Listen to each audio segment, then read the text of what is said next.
بسم اللہ الرحمن الرحیم۔ السلام علیکم، میں ہوں شکیل ملک۔ بہت بڑی خبر آپ کے ساتھ شیئر کرنی ہے۔ 3 بڑوں کی ملاقات کا بڑا فیصلہ ہے،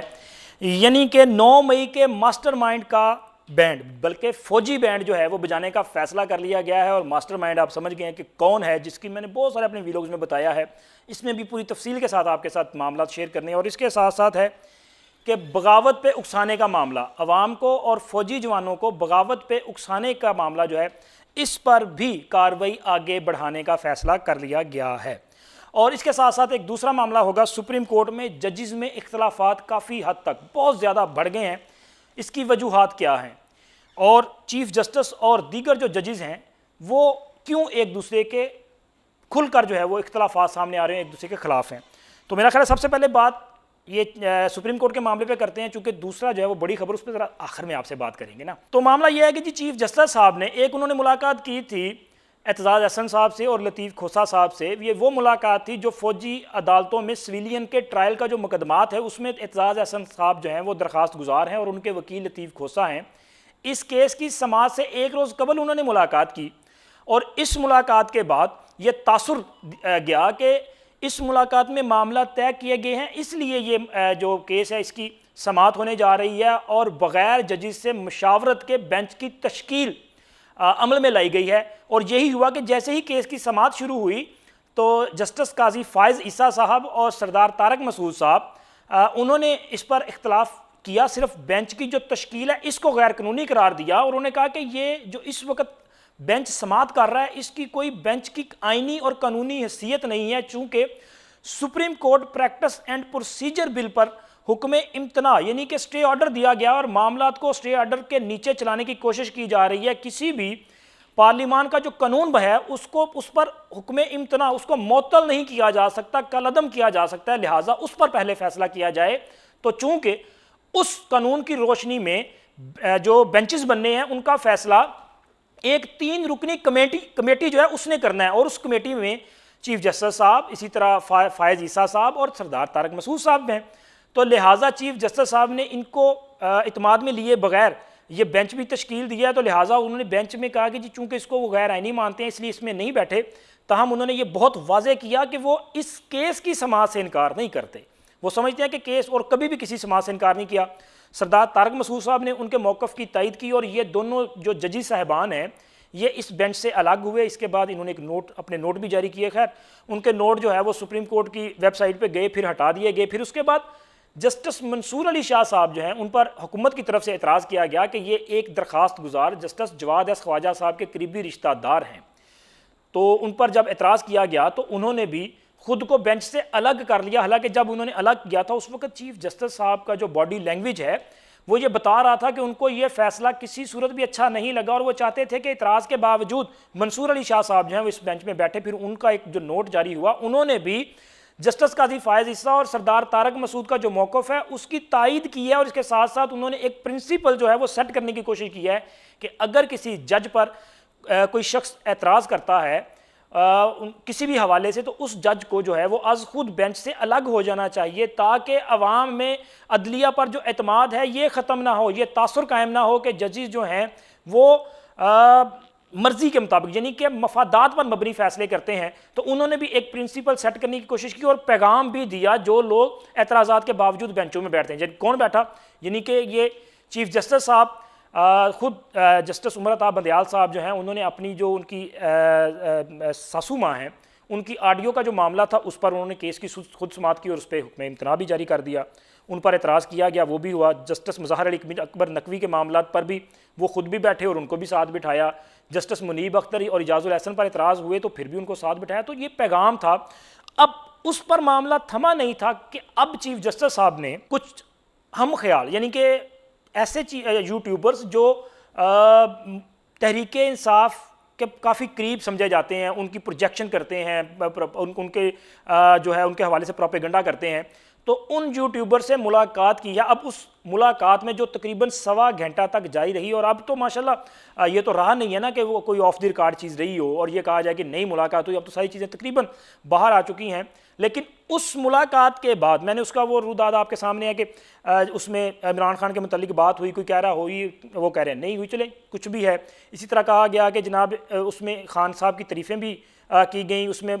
جو برادر ججز ہیں, میں کسی کا نام نہیں لے رہا ججز کا, تو ان کے حوالے سے جو ہے کچھ اچھے ریمارکس اس میٹنگ میں نہیں آئے, یہ جو ملاقات ہوئی اس میں. تو اس وجہ سے بھی ججز میں اب جو ہے مزید اختلاف بڑھے ہیں. ججز نے اس ملاقات پر بھی اپنی جو اپنا وہ کہتے ہیں نا خفگی, ناراضگی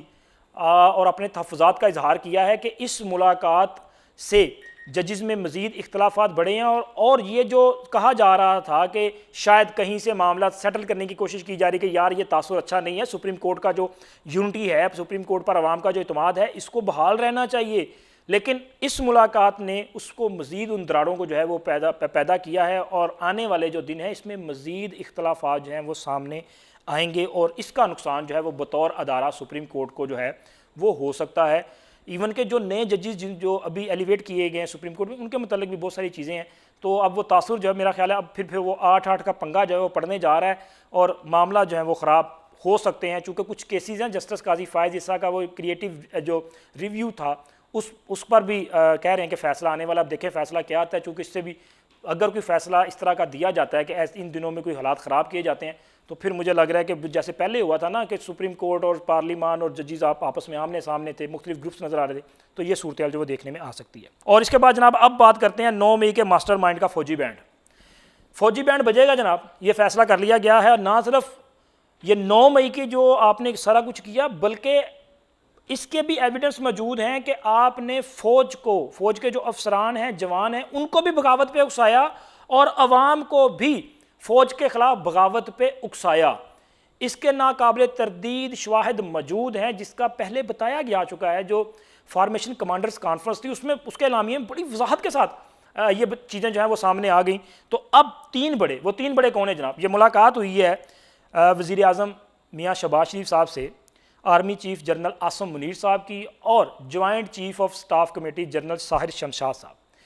اس 3 جو بڑے ہیں, ان کی ملاقات میں یہ حتمی فیصلہ کیا گیا ہے کہ جو بھی 9 مئی کے واقعات, یہ ایک تو 9 مئی کے واقعات جو ہیں وہ نہ صرف ناقابل برداشت ہیں بلکہ قابل مذمت بھی ہیں, اور ان واقعات کی مستقبل میں روک تھام کے لیے ضروری ہے کہ اس میں ملوث, اس کے ماسٹر مائنڈز, اس کے سہولت کار, اس کے اعلیٰ کار, اس کو عملی جامہ پہنانے والے لوگوں کو اس کے لیے تیار کرنے والے, ان کے خلاف جو ہے وہ فوجی عدالتوں میں کارروائی جو ہے وہ کی جائے گی. اور یہ حتمی فیصلہ ہے. اب ماسٹر مائنڈ کون ہے جناب؟ ماسٹر مائنڈ ہیں, ان کا نام ہے جناب,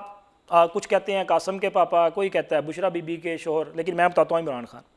تو عمران خان صاحب چونکہ اس کی تمام ثبوت موجود ہیں, عمران خان صاحب نے اپنی اس 9 مئی کی گرفتاری سے پہلے جس طرح سے اس کو پلان کیا, مختلف میٹنگز میں کس طرح اس کو ڈسکرائب بھی کرتے رہے کہ اگر یہ ہوگا تو اس طرح سے ہوگا, پھر اس کی فل ڈریس ریہرسل بھی کی جاتی رہی. جب عمران خان کو گرفتار کرنے کے لیے اسلام آباد پولیس پاتی ہے, تو اس وقت جو کارروائی کی گئی, کن کن لوگوں کو استعمال کیا گیا, کس لیڈر نے کس کو فون کیا, کتنے فون کیے, اس کی جیو فینسنگ کی رپورٹ مکمل طور پہ موجود ہے. اور پھر وہی لوگ, وہی رابطے, اور اسی تعداد میں لوگوں کو جو ہے 9 مئی کو فون کر کے وہاں پہ بلایا گیا, اور یہ سارا جو ہے وہ کیا گیا. کیونکہ پلان یہ تھا کہ آپ نے فوج کو اپنی ہی جو لیڈرشپ ہے اس کے خلاف بغاوت پہ اکسایا تھا, اور آپ کہہ رہے تھے کہ یہ بغاوت ہو, فوج کے خلاف عوام کو کھڑا کرنا تھا. اور یہ ایسے نہیں تھا کہ اچانک, آپ کے علم میں ہے, اس سے پہلے بھی مختلف ویڈیوز میں میں یہ بتا چکا ہوں کہ ایک پروپیگنڈا کیا گیا جب عمران خان کی حکومت ختم ہوئی, تو یہ مسلسل تحریک انصاف کے لیڈران کی طرف سے پروپیگنڈا کیا جا رہا تھا کہ جی فوج میں ایک انٹرنل سروے ہوا ہے جس میں 83% یعنی کہ 83% فوجی جوان اور افسران جو ہیں وہ عمران خان سے انتہائی والہانہ محبت کرتے ہیں, اور وہ سمجھتے ہیں کہ موجودہ جو حکومت ہے یہ پاکستان کی دوست حکومت نہیں ہے, اور وہ اس حکومت سے بیزاری اور جو ان کی لیڈرشپ اس حکومت کے ساتھ چل رہی ہے اس سے بھی بیزاری کا اظہار کرتے ہیں. تو یہ پروپیگنڈا اس لیے کیا جا رہا تھا کہ جب اس پلان کو عملی جامہ پہنایا جائے گا, اس پر جو امپلیمنٹیشن کی جائے گی, تو پھر وہ لوگ جو فوج میں ایک وہ کہتے ہیں نا اپنا خاموش اکثریت, تو وہ پھر سمجھیں گے کہ یار 83% پہلے انہوں دے نال نہیں تے یہ تے بس جڑا نا سارے فوجی جڑے نے وہ بغاوت کرن گے تے اسی انہوں دے نال رل جانے ہیں. تو وہ جو معاملہ تھا کہ جی اس کو اس طرف سے جو ہے وہ لے کے جائیں گے اور یہ بغاوت کی جائے گی, یہ پورا پلان تھا. اس کی مکمل طور پہ ایویڈنس جو ہے وہ ہماری جو لا انفورسز ایجنسیز ہیں ان کے پاس موجود ہیں, اور یہ حتمی فیصلہ ہے کہ اس کے جو ماسٹر مائنڈ ہیں ان کا اب فوجی بینڈ بجے گا. فوجی بینڈ سے مراد یہ ہے کہ فوجی عدالت میں ان کا کیس جو ہے وہ چلے گا, اور ان کا ٹرائل فوجی عدالت میں ٹرائل کا مطلب یہ تو نہیں ہے نا کہ جی اب پھر جیسے یہاں پہ تھا کہ لاڈلا اگر پکڑا گیا تو جناب پھر سپریم کورٹ نے کہا لے آؤ, اور اس کے بعد اس کو اس طرح کی پروٹیکشن بھی دی کہ جہاں پہ وہ قید تھا وہیں پہ اس کو ریسٹ ہاؤس جو ہے اس کی سہولت بھی دے دی گئی, 3 کمرے دے دیے گئے, 10 مہمان بلانے کی اجازت دے دی گئی, اور من پسند جو ہے وہ کھانا جو ہے فراہم کرنے کا حکم بھی دے دیا گیا کہ جی ان کو یہ کھانا جو ہے وہ فراہم کیا جائے. مطلب پوری طرح انہوں جو ہے نا کہتے ہیں نا فیسیلیٹیٹ کیتا, انجوائے کروایا گیا. تو وہاں پہ تو ایسے نہیں ہونا. فوجی عدالت میں تو جناب سپیڈی ٹرائل ہونا ہے, آپ کو بتایا جائے گا یہ آپ کے خلاف ایویڈنس ہے, بتائیں کیا کرنا ہے. تو جب آپ کے پاس وہاں پہ تو آپ نے جیسے آپ کہہ دیتے ہیں نا کہ جی میں نے سنی باتوں پہ کیا, تو آپ وہاں پہ کہیے گا میں نے سنی باتوں پہ کیا, تو پھر آپ کو وہ بتائیں گے کہ جناب آپ نے سنی باتوں پہ کیا تھا جس کا یہ خمیازہ قوم نے بھگتا ہے, اب آپ کے لیے یہ سزا ہے. تو وہاں پہ وہ چٹ منگنی پٹ بیاہ اس طرح کا معاملہ ہونا ہے. تو یہ ہوگا, اور نہ صرف یہ بلکہ عوام اور فوج کو بغاوت پہ اکسانے کا کیس بھی ان کے خلاف جو ہے وہ چلے گا, اور اس پر بھی فوجی عدالت میں کارروائی ہونی ہے, اور اس پر بھی ان کے خلاف جو ہے کارروائی ہوگی, اور وعدہ معاف گواہ پہلے سے تیار ہیں. مطلب پرویز خٹک صاحب جو باتیں کر رہے ہیں وہ اسی طرح کی باتیں ہیں نا. وہ تو کہتے ہیں کہ جی 9 مئی کا جو سانحہ ہوا ہے, 9 مئی کا جو واقعہ ہوا ہے وہ اچانک نہیں ہے, یہ پورا پلان تھا, عمران خان اس کے ماسٹر مائنڈ ہے. اور وہ تمام لوگ جنہوں نے پریس کانفرنسیں کی عمران خان کی اس سیاست سے توبہ طائب کی, اور وہ جو ہے وہ یا تو سائڈ پہ بیٹھ گئے یا کسی اور سیاسی جماعت میں پناہ لیے, یا پھر ان کی میجورٹی جو ہے وہ استحکام پاکستان پارٹی میں بیٹھی ہے.